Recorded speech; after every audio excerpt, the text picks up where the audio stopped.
Oke, selamat datang ya di podcast ini para pendengar, para pemirsa semuanya. Untuk kali ini, ruang obrolan ini untuk hal-hal yang memang tak selalu dibicarakan di ruang kelas ya, tapi justru terasa di ruang hati. Oke, hari ini kita akan membahas keresahan yang muncul dari ruang-ruang akademik yang sunyi. Apa itu? Ya, misalnya salah satunya yang akan kita angkat pada malam hari ini yaitu adalah ketika lulusan S1 bahkan S2 ataupun S3 di jurusan pendidikan itu bertanya-tanya.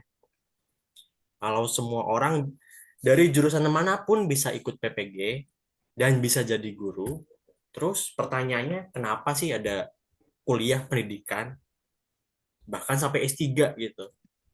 Kenapa ada apa gitu? Nah, untuk sekarang kami tidak akan berbicara soal ini ya, tapi soal keadilan profesi gitu.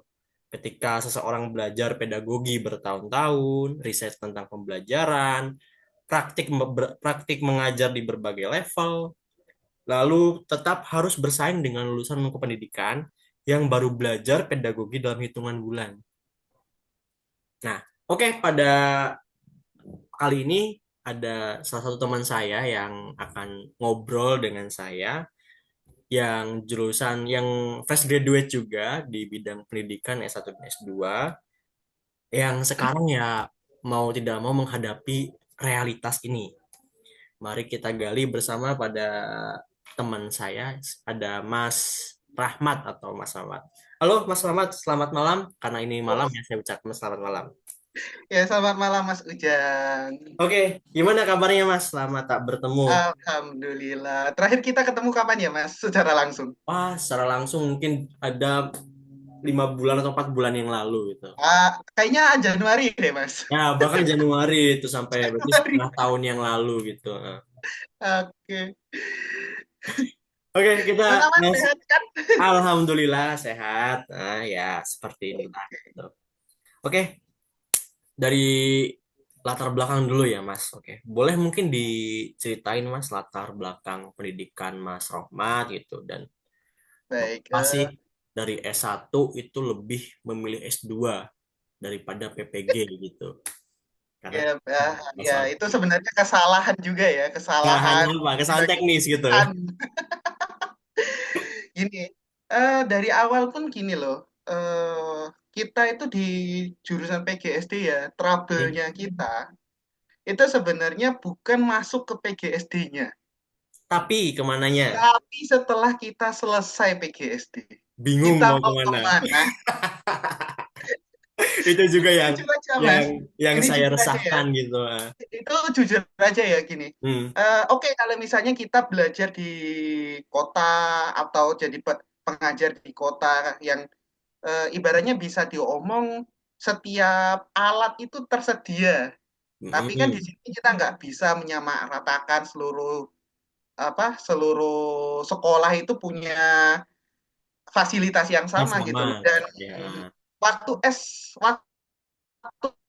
lulus S1 pun saya merasakan hal itu, seberapa jomblangnya pendidikan Indonesia gitu. Memang ya tidak Dan dipungkiri gitu. Itu masih menjadi PR gitu yang entah selesai tahun berapa iya, itu gitu. PR awal sebenarnya, PR Hmm. awal. Nah, di sini permasalahan utamanya yaitu relasi. Hmm. Bagaimana sih seorang yang lulusan S1 nih baru nggak tahu apa-apa lapangan tiba-tiba ditemukan sesuatu yang nggak sesuai sama teori mereka ketika belajar. Hmm. Nah, pertanyaan pertama yang akhirnya terjawab di sini yaitu pemerintah mengadakan PPG. Hmm. Tetapi apakah PPG ini emang sesuai untuk mahasiswa pendidikan itu sendiri? Itu yang sebenarnya patut dipertanyakan karena Hmm. ketika ketika orang anak-anak yang lulus S1 selesai lulus S1, mereka bakalan bingung. Dia ini mau langsung mengajar PPG ataupun S2. Hmm. Dan itu kerasa banget, Mas. Apalagi ketika saya itu lulus di kisaran tahun 2021. Hmm. Sama. Nah, nah, di tahun 2021 itu ada gonjang-ganjing, udah mulai ada namanya PPG prajabatan, PG dalam jabatan, dan langsung ngajar sebagai pilihannya sebagai langsung honorer. Sementara kita tahu sendiri kan honorer antara 300 sampai 500 ribu mungkin itu udah alhamdulillah ya. Kayaknya jangankan kayak gitu ya, dibayar setiap bulan secara kontinu aja udah alhamdulillah. Alhamdulillah tanpa dirapel ya, Mas. Udah alhamdulillah, bener, bener. Saya aja gaji pertama saya itu 500 ribu, Mas. Hmm. Gaji pertama saya 500 ribu dan itu kalau kita lihat dari perkuliahannya pun, jumlah biaya yang harus kita keluarkan waktu kuliah, itu kayak nggak Oh, kembali. enggak, Kembali. enggak, istilahnya enggak apa ya, enggak balik modal gitu kalau dalam Nggak istilah. balik modal, bener. Dari awal udah nggak balik modal. Makanya pilihannya itu, apakah dengan 500 ribu itu, atau pendidikan lanjut sebagai seorang akademisi di S2, ataupun ikut PPG untuk Hmm. mempercepat diangkat sebagai PNS. Nah, pilihan saya itu sekarang jatuh pada dua itu. Apakah ikut PPG setelah lulus itu, apakah Hmm. ikut PPG atau ikut S2. S2. Nah, Hmm. ketika kita ikut PPG itu, ketika nama kita udah terlanjur masuk ke dalam Dapodik, kita nggak bisa mendaftar PPG PPG Prajabatan. Prajabatan ya. Nah, tetapi ketika kita masuk Dapodik, jam tunggunya terlalu lama. Harus diakui terlalu lama. Hmm. Bahkan beberapa daerah itu lebih memfokuskan guru-guru yang udah mau pensiun. Dan itu jelas bakal lama untuk guru-guru baru. Hmm. Di situ masalah pertama. Akhirnya pengambilan keputusannya adalah S2. Dan di S2 pun hal yang sama pun terjadi. Hmm. Ketika kita udah selesai S2, eh, Dapodik ditutup, PPG dalam jabatan diambil alih, dan itu cuma 1 tahun sekali, ini terjadi kayak, wah kok nggak sinkron nih. Satunya kayak, ini udah didorong untuk lanjut ke pendidikan selanjutnya, tetapi setelah dia itu anak-anak baru ini yang baru lulus ini akhirnya bingung mana yang harus diikutin. Hmm. Mau ikut masuk ke lapangan langsung nggak bisa, mau ikut yang prajabatan pun itu belum Belum tentu tentu jelas. juga. Apalagi mungkin mungkin jenengan juga dengar berita-berita akhir-akhir ini kan yang tidak kejelasan PPG 2025 ya untuk prajabatan. Iya. Itu juga saya menunggukan itu sih sebenarnya ya.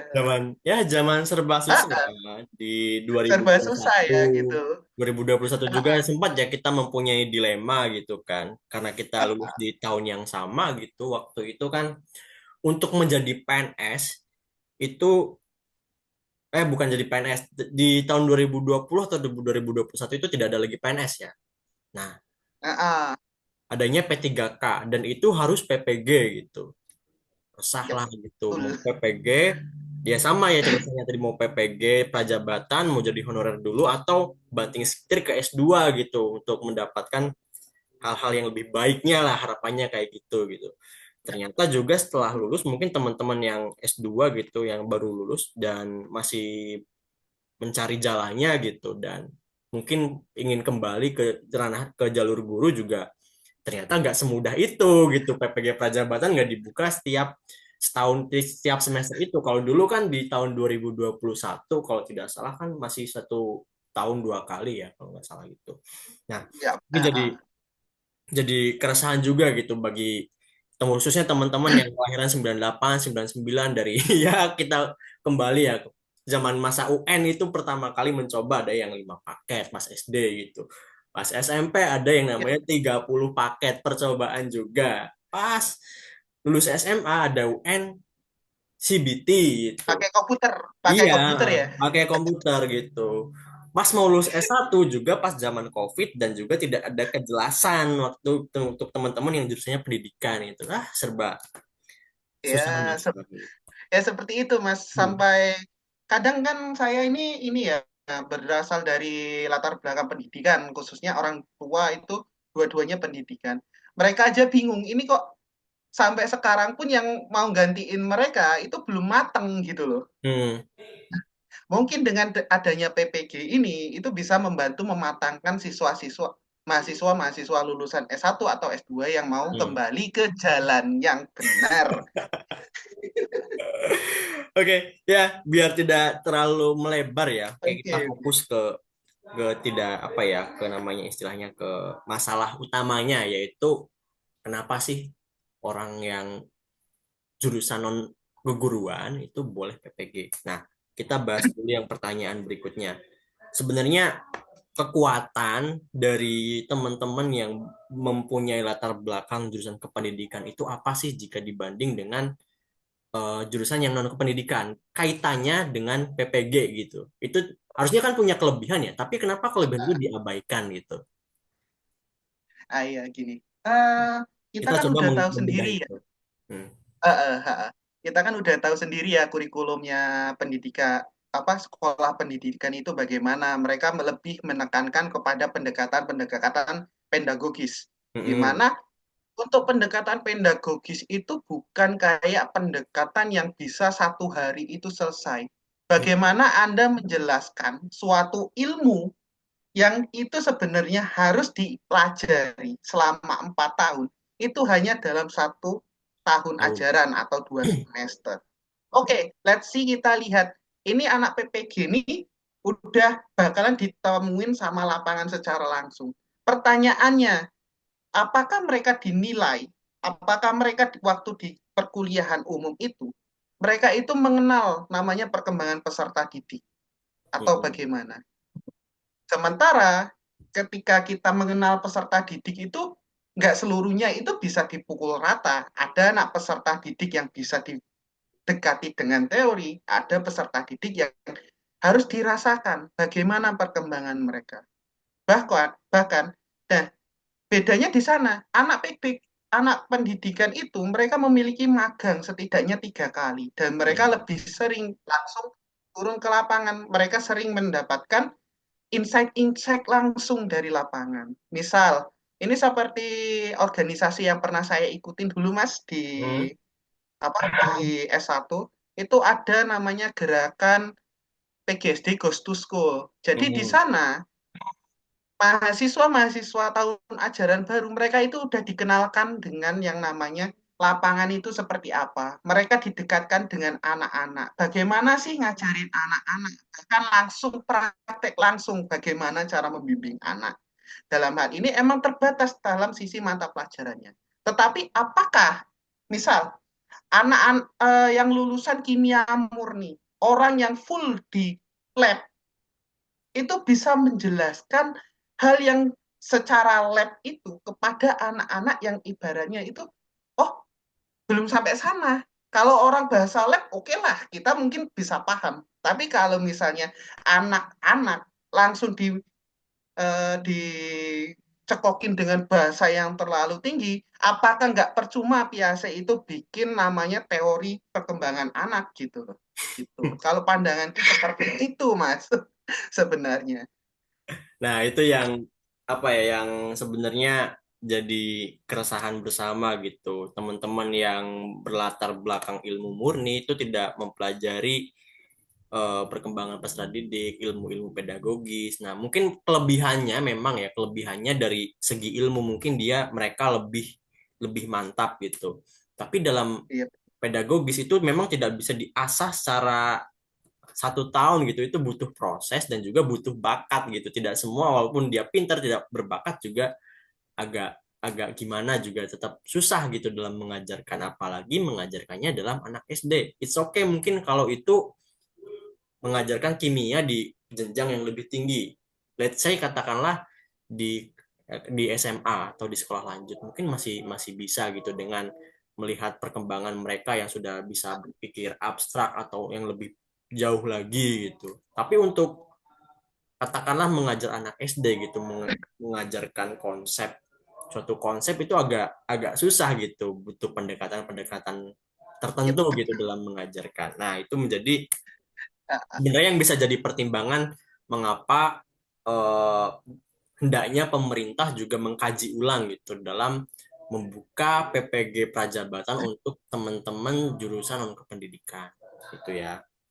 Nah, kita iya, kita kembali kembali ke apa namanya? Kembali ke awal mula. Kira-kira masih berarti tahun 2021 ya Mas untuk pembukaan PPG untuk non Ah, kependidikan gitu ya. Ya, nah enggak, itu boleh. sebenarnya udah dari lama. Oh, dari lama bahkan. Itu udah malah udah dari lama. Justru Hmm. gini, fakta lapangan menunjukkan bahwa pengangkatan guru berdasarkan tidak berdasarkan kapasitasnya itu udah jadi masalah Hmm. menahun dari sistem pendidikan kita. Hmm. Banyak kok orang-orang yang lulusan hukum justru menjadi guru PKN, kan itu tidak masuk akal. Hmm. Dua dua ranah yang Atau berbeda gitu ya. sarjana Dua ekonomi jurusan menjadi yang berbeda. guru ekonomi kan agak gimana ya, agak kita mempertanyakan loh, di mana kegunaan titel SPD ini, kenapa titel SPD ini itu nggak memiliki lahan yang ibaratnya itu emang real punyanya mereka sendiri. Anak-anak pendidikan yang bertitel SPD ini tidak punya lahan yang real untuk mereka sendiri. Hmm. Kita lihat kalau misalnya dari zaman dulu, mungkin ada sebenarnya seharusnya itu masyarakat yang modern adalah masyarakat, saya mengutip beberapa kalimat dari yang pernah saya pelajari waktu SMA dulu. Masyarakat modern itu ditandai dengan salah satunya yaitu spesialisasi. Hmm. Nah, kalau kita melihat ke belakang, bahkan dari zaman Hindia Belanda pun, itu udah ada cara mereka untuk spesialisasi di sana. Bahkan ada namanya itu Quack School atau sekolah Oh, guru. keguruan. Mereka itu fokus untuk mendidik calon-calon guru. Lalu ketika zaman Orde Baru itu ada yang namanya SPG. sekolah pendidikan guru setingkat SMA. Itu ada sekolah kejuruan yang fokus untuk menghasilkan calon-calon guru pendidik. Hmm. Sementara pada zaman sekarang kita kan udah tahu SPG, SGO dan sekolah-sekolah yang kejuruan yang kependidikan itu akhirnya dileburkan menjadi IKIP dan akhirnya menjadi beberapa universitas yang kita kenal sekarang gitu. Hmm. Nah, kenapa harus ada spesialisasi itu tadi? Karena bagaimana kita mau mengatakan kapasitas seseorang itu full di sana, kalau misalnya mereka itu tidak full mempelajari hal tersebut. Tetapi itu disalahartikan. Bagaimana sekolah-sekolah itu cuma memenuhi kebutuhan sumber daya mereka, tapi tidak melihat bagaimana sumber daya tersebut dapat mencukupi kapasitas yang dibutuhkan. Nah, itu beberapa kali saya melakukan diskusi bersama orang tua saya dan juga beberapa guru di daerah. Mereka melihat kalau eh, pendidikan itu nggak sesimpel kita ngajarin anak dari A bisa ngerti A. Ya. Tetapi bagaimana kita mengolah anak itu, proses anak itu dari A menjadi A atau A menjadi B. Bagaimana kita melihat anak yang belajar itu sesuai dengan tarafnya. Oke, kalau misalnya selama ini kan kita melihat dari SD, SMP mereka bisa membaca, menulis. SMP, SMA, ilmu mereka meningkat lagi. Kuliah mereka meningkat lagi. Tetapi di sini bagaimana guru itu memiliki kapasitas untuk menuntun itu? Apakah mereka itu bisa menuntun itu atau enggak? Menuntun itu pun ada kapasitasnya tersendiri. Bahkan kalau misalnya kita menilik ke zaman sebelumnya pun, ke zaman-zaman bahkan masa-masa lalu, dalam kebudayaan Barat pun mereka itu menjelaskan, para filsuf itu ada yang mengajari anak-anak, mereka itu udah memiliki contoh patron atau percontohan bagaimana mereka itu mendidik anak-anak didik mereka. Bahkan di Indonesia sendiri secara tradisional itu ada yang digelari sebagai empuh. Empuh-empuh yang mereka itu paham tentang suatu eh, tentang tentang suatu yang spesifik gitu. Misalnya empuh keris berarti bisa buat keris, empuh empuh gamelan berarti bisa bikin Membuat gamelan. gamelan. Nah, permasalahannya sekarang kembali lagi, PGSD ini mau diarahkan kemana? Apakah PGSD ini akan diarahkan sebagai orang yang mendidik anak-anak atau hanya sebagai suatu jurusan yang oke, kita cuma mau tahu aja gitu loh. Apakah ini cuma mengembangkan sesuatu yang aku ingin tahu ini, maka aku harus belajar ini, atau sebagai kayak dokter yang mereka jelas ketika mereka lulus mereka melakukan eh, yang mungkin hampir mirip ya dengan PPG kita ya, Ya, PPG di dokter keguruan ya, ada namanya koas gitu. Nah, semacam koas itu semacam hampir mirip ya, profesi juga hampir mirip gitu. kan Mas ya. Ya, tapi bedanya Nah, untuk mengikuti koas, yang bisa mengikuti koas hanya dokter saja gitu. Tapi nah untuk itu yang tak PPG, permasalahkan gitu loh. tapi Kenapa untuk ketika kenapa kita itu ketika PGSD itu harus bertarung sama ilmu murni, hmm, sementara koas itu hanya antar mereka aja, antar pendidikan apa pendidikan kedokteran aja. Sementara kan banyak tuh jurusan kesehatan yang mungkin relatif sama ya, kayak kebidanan, keperawatan, apa hanya kedokteran yang bisa gitu loh. Kalau kita mengambil dari sisi itu tadi, gitu hmm. Mas. Ya nampaknya kayak apa ya, terkesan memandang Menganak sebelah tirikan. mata gitu. Ya, ya bisa jadi menganaktirikan atau memandang sebelah mata profesi pendidikan gitu. Apalagi Ah, yang di level PAUD dan SD. Oh, ini cuma cuma anak PAUD, cuma anak SD kayak gini udah cukup gitu. Ada juga yang mengatakan seperti itu. Yang terjadi apa? Ya bisa dilihat sendiri karena apa ya? Karena menganaktirikan atau menyebelah matakan, perlahan-lahan yang namanya budi pekerti juga hilang tuh. Itu ya, udah mulai dilupakan. Padahal budi bener, pekerti ya, bener pendidikan gitu karakter Mas. juga sangat penting gitu. Dulu mungkin pas kita zaman SMP atau zaman SMP ya masih mengalami bukan mata kuliah, mata pelajaran budi pekerti itu ada gitu. Seminggu itu 2 jam. Tapi sekarang mungkin di jenjang SMP, SD, SMA sudah tidak ada yang namanya mata pelajaran budi pekerti dan dileburkan mungkin ya. Adapun mungkin dileburkan ke dalam PKN dan Ya ke betul. bagian Nah, ke mata pelajaran yang lainnya dan itu mungkin proporsinya menjadi berkurang gitu. Padahal untuk mendidik anak-anak itu kan tidak hanya dididik secara kognitif, psikomotor, tapi ada juga yang afektif gitu dan dimensi-dimensi lainnya. Nah, ini barangkali juga yang luput dari apa namanya jangkauan pemerintah. Oke, itu ya. Kemudian, Mas, oke. sebenarnya eh, bagaimana sih dampaknya eh, adanya fenomena PPG bagi lulusan pendidikan, bagi teman-teman yang lulusan pendidikan, baik dampak secara psikologis maupun secara profesional gitu. Kita akan membuka itu sekarang. Oke. Ini sebenarnya gimana ya Mas ya? Kita mau ngomong secara real lapangan menyedihkan sih sebenarnya. Nah, Bener.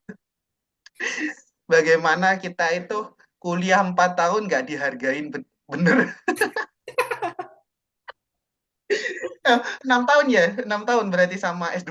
sama S2 6 tahun. Kalau sama-sama Udah 6 PPG tahun. mungkin tambah jadi setahun lah, bisa 7 tahun 7 gitu. tahun ya, 7 tahun ya. Oke. Hmm. Nah, ini sebenarnya gini loh Mas. Fenomenanya itu eh emang akhir-akhir ini eh, rasa ingin menjadi guru itu semakin tinggi, Hmm. Mas. Jujur aja, emang semakin tinggi. Karena kalau dulu itu keguruan itu jadi guru adalah suatu pelarian, kalau sekarang jadi idaman mertua bener. Tapi kalau kalau gurunya itu honorer, yo Ya, mohon mohon maaf, maaf gitu. mohon maaf. Kalau PNS mungkin ya, gitu loh. Hmm. Tapi ya itu tadi. Pertama, kalau dari sisi yang tak alamin ya Mas ya, itu kayak merasa ngapain kuliah lama-lama di PGSD gitu loh. Mending aku kemarin itu ngambil jurusan sejarah, sejarah murni, aku paham di sana, aku jadi guru sejarah PPG sejarah. Jujur aja kayak gitu, Mas. Kalau pikiranku loh.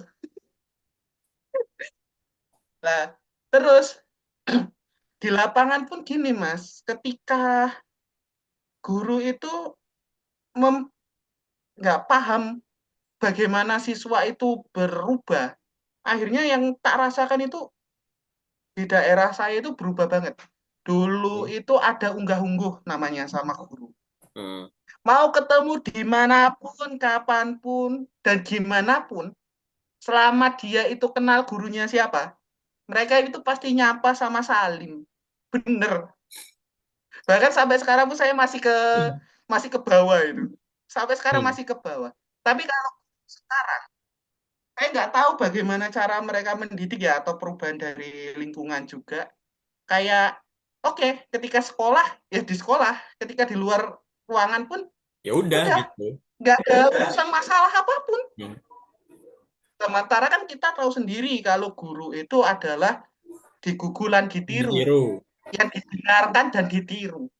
Sementara kalau misalnya gurunya itu tidak paham, tidak tahu cara memahami siswanya sendiri. Bagaimana siswanya sendiri itu memahami orang lain.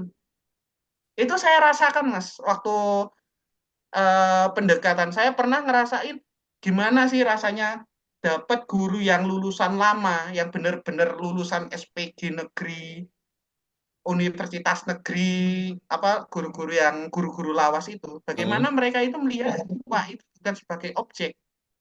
Mereka nggak cuma melihat mereka itu, oh materi ini udah bisa. Bener, bener. Emang mereka mikirnya kayak gitu, tetapi mereka tetap mengingatkan anaknya.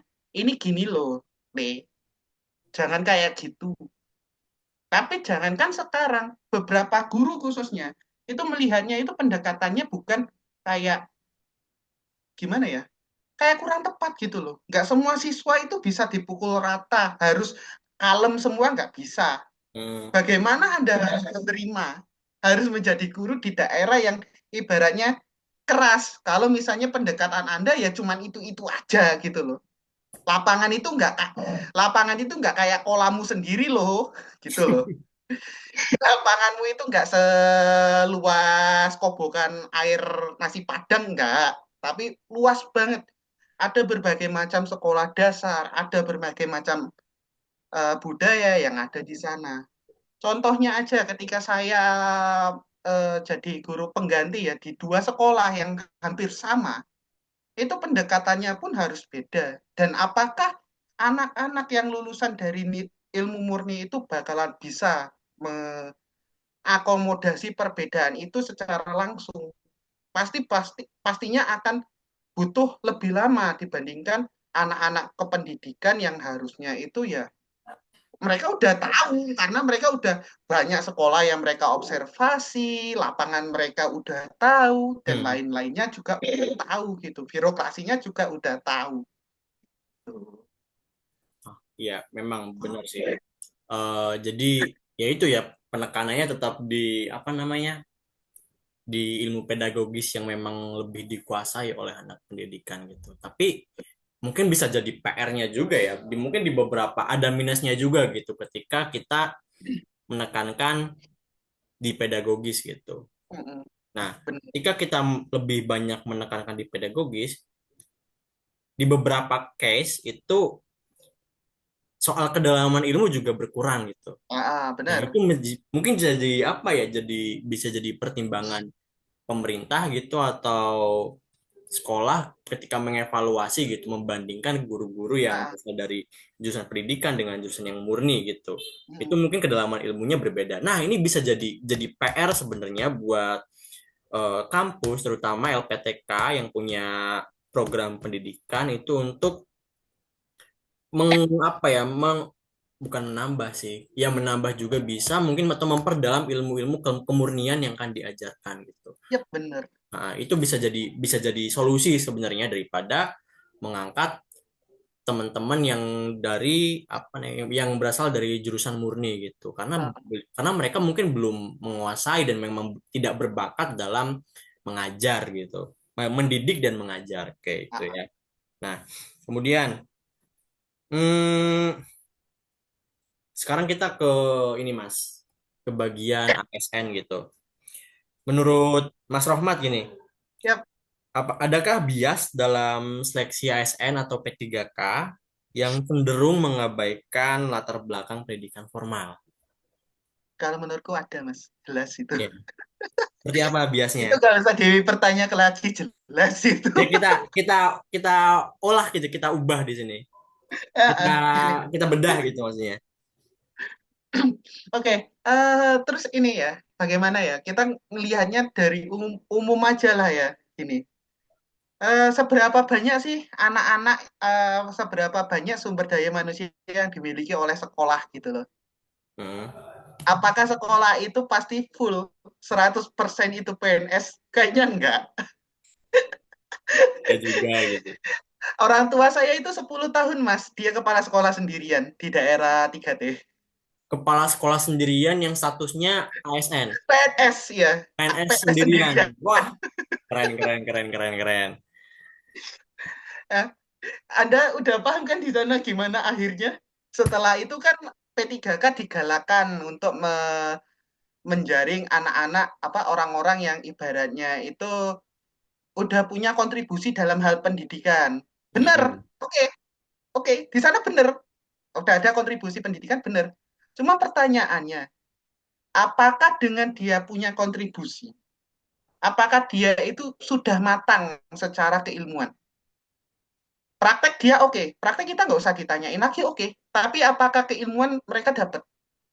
Ini kasus saya pernah ada kasus, saya itu punya konflik sama salah satu guru perihal pendekatan pengajaran. Mm. Di sini guru tersebut itu lulusan SMA. Jujur aja, Mas. Lulusan SMA dan saya Udah. di waktu itu saya diberi amanah tolong untuk untuk beberapa bulan ini pegang dulu untuk pendidikan olahraga waktu itu. Nah, di pendidikan olahraga itu kan kita kan nggak melulu tentang praktek, Mas. Ada juga yang namanya materi. Mm-mm. Bagaimana kita jelasin PMS kepada anak-anak lewat praktek kan nggak mungkin. PMS itu full materi. Mm. PMS itu full materi dan bukan kayak pendekatan itu yang saya agak mempertanyakan ya gini. Ini orang nggak punya latar belakang pendidikan yang jelas. Mm. Kok bisa dia itu cuman bilang, ya udah Mas, kasih aja bola ke anak-anak, anak-anak suruh main bola. Selesai pendidikan pembaca, pendidikan penjas. Agak Ya, kacau itu kalau yang kayak saya gitu. rasakan gitu. Mm. Nah, selanjutnya dengan adanya hal itu, apakah guru baru seperti saya itu akan dapat porsi yang lebih tinggi di sekolah tersebut? Apakah saya akan mendapatkan nama gitu? Kan juga enggak. Pasti kepala sekolah bakal memikirkan, oh ini udah lama, kapasitas mereka udah lama. Harusnya mereka langsung diangkat sebagai PNS. Dan akhirnya apa? Orang yang tidak punya kapasitas ini tadi, yang udah terlanjur duluan masuk, akhirnya dia sebagai PNS terlebih dahulu. Sementara yang lulusan-lulusan baru, tenaga-tenaga baru, itu akhirnya terpinggirkan. Ada berapa banyak sih? Kayaknya Mas Ujang juga sebagai akademisi pasti bakalan tahu bagaimana effortnya mahasiswa-mahasiswa meneliti sesuatu, bagaimana mereka menemukan hal-hal baru, media-media. Hal itu akan hilang ketika di sekolahan. Beneran. Itu jadi sebuah gap juga gitu, kesenjangan gitu yang akan Iya, create kesenjangan. ya di kampus. Teman mungkin sudah berinovasi atau apa, menciptakan media, perangkat dan lain-lain. Tapi ketika di sekolah beda lagi bebannya gitu. Mungkin lebih lebih berat di administrasi gitu. Iya, benar. Nah, ya itu jadi PR juga gitu. Sebenarnya jadi apa ya? Jadi guru-guru atau tenaga-tenaga pendidik lebih lebih fokus ke beban administrasi daripada tugas utamanya sebagai pendidik dan juga pengajar. Ah, Mungkin ah. mungkin Mas Rahmat juga tahu sendiri ya di kurikulum Merdeka gitu banyak sekali webinar-webinar atau pelatihan-pelatihan yang harus diikuti guru gitu setahun sampai 50 atau berapa gitu. Itu ada juga tuh temen. Itu sekitar banyak itu, Nah, apalagi yang jadi guru banyak banget penggerak itu. gitu, sekolah penggerak gitu. Ada yang nyampe jam 12, nyampe jam 2 masih di depan laptop, masih nge-zoom gitu lihat lihat webinar itu. Masya Eh, Allah. Terus aku ada kapan cerita dia? menarik Mas soal Hmm, guru penggerak itu. Sebenarnya aku ada cerita menarik juga dari guru penggerak itu. hmm, Jadi di sini kadang yang dijadikan guru penggerak itu guru yang emang benar-benar dia itu sebagai seorang guru yang oke beneran di sana. Hmm. Tapi akhirnya terjadi kemerosotan dari kelas yang dia pegang. Itu kasus yang menarik sebenarnya. Karena apa? Fenomena fenomena Karena unik gitu. Hmm. karena gini, eh guru penggerak itu yang tak ketahuin ya, saya ketahuin ya selama ini. Mereka itu sering ikut pelatihan sana sini. Tapi kan di daerah itu kan nggak bisa diakses cuman 1 jam 2 jam, nggak bisa 15 menit sampai 30 menit sampai ke pusat kota gitu kan nggak bisa ya. Hmm. Nah, terkadang akhirnya kelas mereka itu akhirnya ya mau nggak mau harus di double job sama guru lain. Hmm. Nah, pertanyaannya sekarang, apakah sekolah dasar itu punya sumber daya manusia yang semelimpah itu gitu loh? Nah, kalau tidak, mungkin di beberapa daerah itu oke ya, masih bisa gitu ya. Tapi mungkin di daerah-daerah pelosok gitu, yang 3T gitu, sumber daya manusianya Iya, juga jarang, teknologi nggak ada gitu, uh, agak agak susah gitu untuk membuat kelas rangkap seperti itu. uh, Hmm. iya. Dan ya kembali lagi sih sebenarnya gimana sih gitu loh. Maunya gimana pendidikan Indonesia itu mau diarahkan kemana lewat PPG yang menerima orang-orang ini Oke, gitu loh. ya. Kemudian nih, Mas. Di pertanyaan. Nah, oke. Seandainya gini, Ya, win-win solusinya gitu, win-win solusinya. Mas Rohmat setuju nggak kalau misal PPG untuk teman-teman lulusan pendidikan tetap mm, dibuka untuk mereka dengan mm. diferensiasi jalur berbeda dengan teman-teman yang memang lulusan kependidikan. Sepakat atau tidak? Saya justru orang yang sepakat sebenarnya mendingan PPG jadiin satu aja sama pendidikan S1. Jadi Nah, setelah mereka S1, mereka itu langsung PPG gitu. Jadi saya lebih menekankan pendekatannya itu seperti pendidikan kedokteran karena kalau dokter ini udah mainannya bukan lagi kita itu mainan mesin, tapi hmm, kita itu mainan manusia. manusia.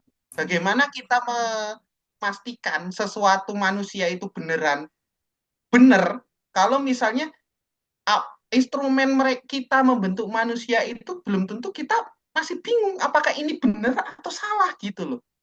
Hmm, Menurutku seperti itu Mas. Jadi ya udahlah nggak usah ada PPG lagi aja. Udah nggak usah ada PPG seperti saat ini ada perjabatan dalam jabatan. Sekalian aja udah PPG jadiin satu sama pendidikan guru sekolah dasar. Selesai urusan ya. gitu. Kalau dulu itu sebelum Dan ada lagian juga istilah ketika PPG kan setelah ada PPG. PLPG juga. Nah, PLPG itu memang untuk guru-guru. Dan juga ketika S1 itu selain Mm-mm. dapat ijazah, mungkin sebelum teman-teman tahu sebelum lulusan Akta 5. Akta A4, 5 Mas. akta 4, Eh, oh, itu 5 ya? akta 5 enggak Eh, kalau nggak salah. kalau nggak 5, Akta 4 5 gitu. itu. Ya kalau nggak salah itu sudah Ah, lulus itu sudah dapat ijazah dan juga akta 5 atau akta 4 ah. gitu. Nah, mungkin bisa Oh, kembali ke situ saja dan juga itu bisa apa ya, sebagai upaya pemerintah untuk menjaga marwah teman-teman yang lulusan kependidikan itu. enggak, bener. Kemudian Nah, Mas, tetapi saya di sini juga hmm? ngasih ini, Mas, ya ngasih sedikit catatan ya. Ya, PPG itu, oke, PPG dijadiin satu, tetapi kita harus lebih ketat lagi dalam seleksi pendidikan guru itu tadi. Gimana sih orang-orang masuk di sana itu? hmm, Karena ya emang bener, guru itu kuliahnya ringan, ringan, bener. Kalau nggak hmm, tahu dalam aslinya, kalau nggak tahu dalam aslinya beneran ringan.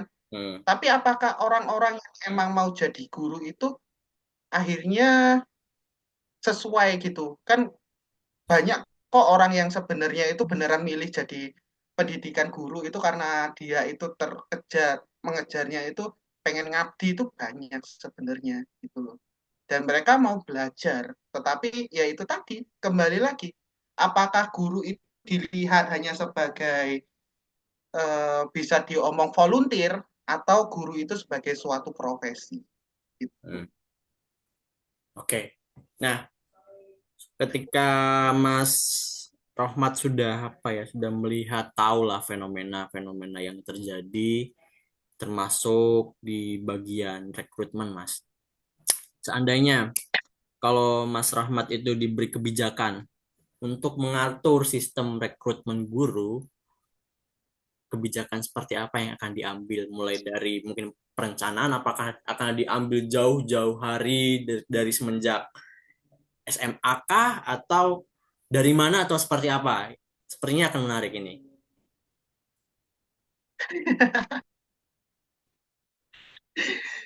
Kalau dari saya sih sebenarnya gini Mas, nggak masalah sekolah menengah itu mereka nggak usah ada kejuruan nggak masalah ya. Ya emang benar lah, lebih baik ada kejuruan benar untuk yang siap langsung kerja.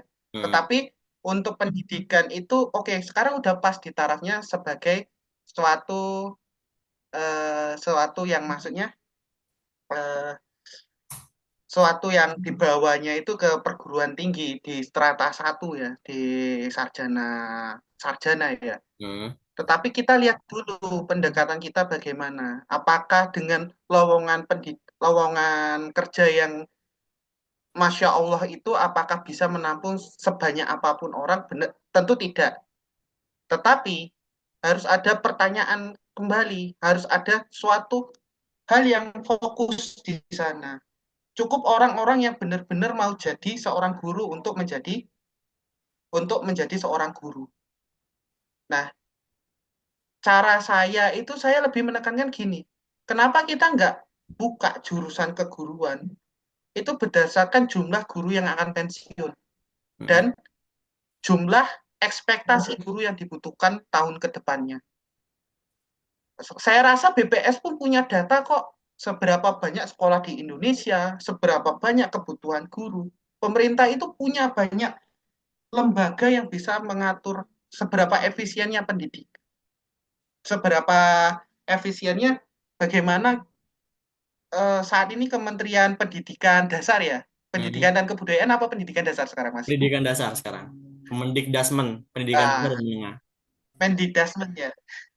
Nah, Mendidasmen kayaknya mudah banget kok akses berapa guru yang pensiun tahun ini, berapa kira-kira beberapa tahun lagi yang pensiun, mereka punya data semuanya dan itu harusnya udah diinfokan untuk apa untuk kampus kira-kira berapa dibutuhkannya. Jadi kampus nggak cuma farming uang mahasiswa, tetapi ngelihat juga kampus ada, wah ini loh tanggung jawabku, ini anak-anak yang bakalan ngajarin anak-anak selanjutnya.